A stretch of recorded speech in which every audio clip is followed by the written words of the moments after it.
This is literally like the struggle of having tarantulas. You never know.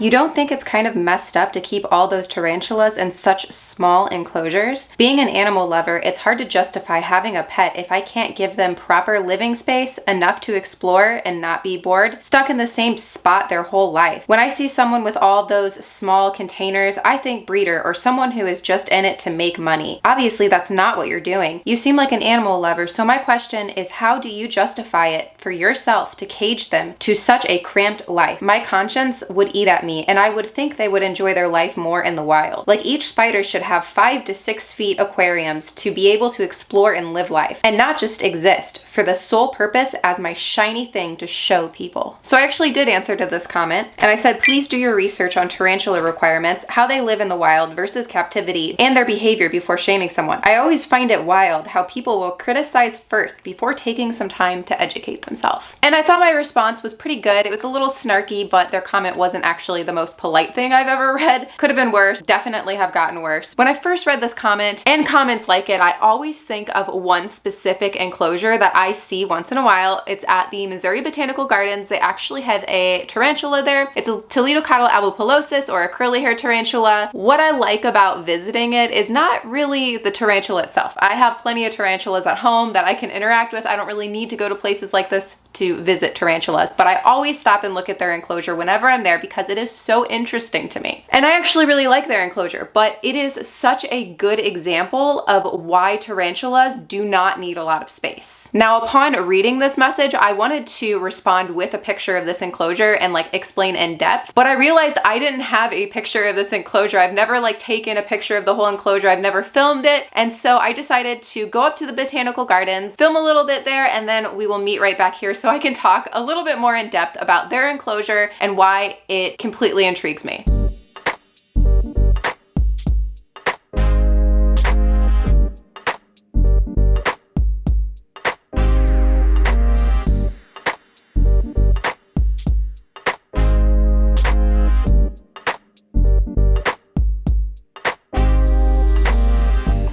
So this thing actually is full of day geckos. They have day geckos running around in here. This is like the different layers of the rainforest.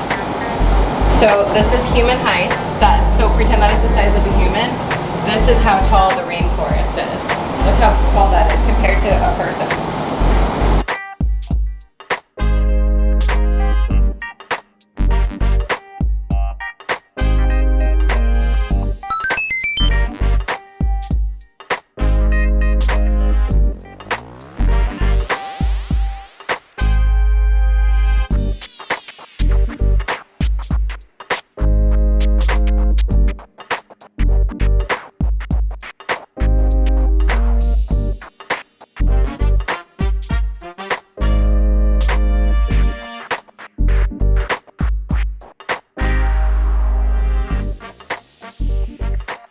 So as you can see, they've even marked it. It says Vivian's burrow, so I guess her name is Vivian. But as you can see, she has all this space, okay? And I've been here several times, and I have never seen her anywhere but right here in her burrow. And that is the perfect example of why they do not need more space. And we're back. Their tarantula enclosure is huge. So I'm not really sure where this commenter came up with the idea of each tarantula needing 5 to 6 foot aquariums to explore. I think they just kind of made that up and was like, yeah, that's what sounds good. And the thing is I can see how somebody would think that. More space tends to be better when it comes to fish, reptiles, amphibians, but not when it comes to spiders. Yes, there are some spiders that do benefit from more space, but that's not tarantulas. If you'll notice, my jumping spiders have a completely different like spider to enclosure ratio as my tarantulas. My jumping spiders are little spiders and big enclosures, and my tarantulas are big spiders and little enclosures. So what's up with that? Well, first of all, they have different requirements because they're a different kind of spider. They're a different kind of invert. But when it comes to tarantulas, they don't have vision. They have eyes, but mostly they kind of see shadows. They don't see clearly like a jumping spider. A jumping spider relies on its eyes to hunt. Tarantulas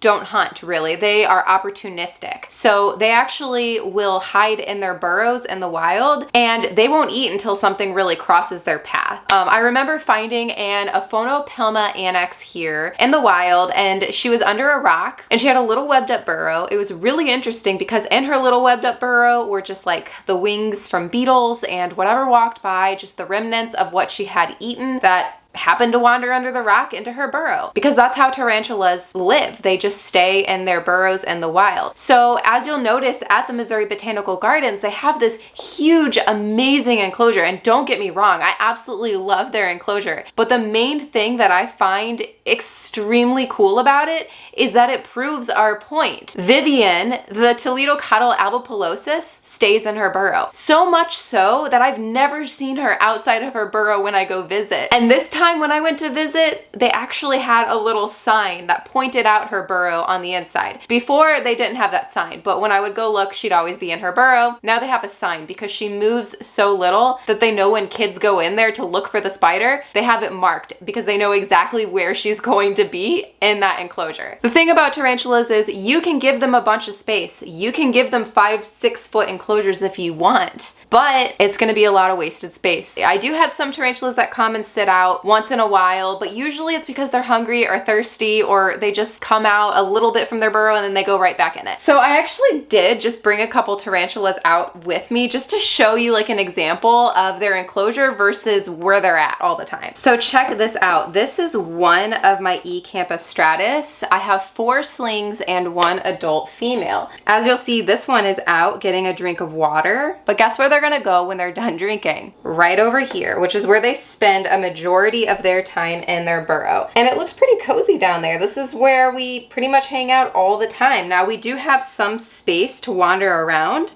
but we don't really walk around. That's not what we do. We come out and get a drink of water. Maybe we'll come out and hope that something crosses our path that we can eat if we're hungry. But for the most part, this is where we live. That right down there. And that's where we feel secure. That's where we spend our life. Now, could I put this size spider in an enclosure this big? I guess I could, but the thing is we're still gonna make a burrow this big and only come out once in a while to drink water out of like a cup this big. We could do an enclosure like this, but it's just really going to still take up the same, or still use the same amount of space. Oh, I thought these would be interesting to show you guys too. So the other day, if you guys remember, I rehoused my C. elegans, which is one of my small dwarf tarantulas, into the new mini tarantula cribs coffin, and I love it. She actually did make her burrow. So here is the enclosure and plenty of space, lots of places to hide, and we did make our burrow right in there. And it's kind of hard to see in there, but that's what we like. We like our little space, and you see the little feet. So we have this whole enclosure, but that is where we are going to stay. I also brought out the larger coffin cribs. This is also one of my more recent spiders that I unboxed. It's a dwarf species. So remember, we put together this elaborate enclosure, which looks fantastic. I absolutely love putting the enclosures together and making them look pretty. But again, it's not really like the most necessary, but it's just fun. I like them to look pretty. So she did briefly make this burrow, but for some reason she left it. I don't think she liked it for some reason. So that's where we started our burrow, but then we changed course and we decided to go under the leaf instead, which I don't even know like where she is. I did look and see that she was in it. This is literally like the struggle of having tarantulas. You never know when you're gonna see them again. That is just laughable. Yeah. Oh, I see her. It's just like, she's hiding like right beside this leaf. So yeah, looks amazing. But I never ever see her over here. I've never seen her actually out from under the leaf. If you do want to catch your tarantulas out, sometimes they come out of their burrow at night and they'll stand by it. So your best chance of catching them out is going to be like really late at night because they're nocturnal. But even in the wild, they'll come out of their burrow at night, but they don't go far from it. They just like to stay by their burrow. And that's how we observe them living in both the wild and captivity. And just for fun, I know you guys love Lilith. I brought Lilith out to also make a spectacle of her, I guess, if you want to call it that. This is one of my largest enclosures. It's not my biggest enclosure. My biggest enclosure is pretty much a 10-gallon with my Zelda, my tea Sturmy in it. And Zelda comes out from her burrow a lot, but again, she doesn't really wander far from it. She likes to sit on top of her burrow, like on top of the wood, but she's just a really, really big spider. Like she's my largest tarantula, so that's why she has a larger enclosure, is just because, yes, it's a big enclosure, but it's the same spider to enclosure ratio as like these guys. And Miss Lilith, where are you? I don't even know where she's at. Let's try looking. Oh, there she is. And whenever you guys see me taking pictures of her or using her for like educational things where I bring her to like meet kids and stuff, whenever I do that, it's not really because I catch her out. I actually usually have to lure her out of her burrow whenever I want to take her out somewhere. So yeah, this is how she is any time of day. I mean, even at night, she doesn't really come out. She just likes sitting under her burrow. In fact, so much that Aphonopilma are often dubbed pet rock tarantulas because they are essentially pet rocks. They don't do much. I mean, no tarantulas do much. If you want a more animated spider, get a jumping spider, even a wolf spider. Black widows are pretty cool too, but they spend a lot of their time hiding as well. I mean, all spiders spend a lot of their time hiding in small spaces. What do they do in your house? So yeah, I just wanted to like talk a little bit about it and just like address that comment, because I get that comment all the time. I mean, every day at this point, essentially, especially on Instagram or TikTok, when my reels or my TikToks go kind of viral, and then it starts bringing in people that don't keep tarantulas and they don't know any better and they don't understand that the requirements for a tarantula are completely the opposite of what something like a reptile would need. Like this video if you enjoyed, subscribe if you're not, and you want to be. Don't forget I have an Instagram that I use probably way too much. It's at Tarantula.kat. You can go follow me there. I also have a Patreon podcast and a Teespring. It is all linked down below. I will see you guys soon. Let's get into the Patreon content.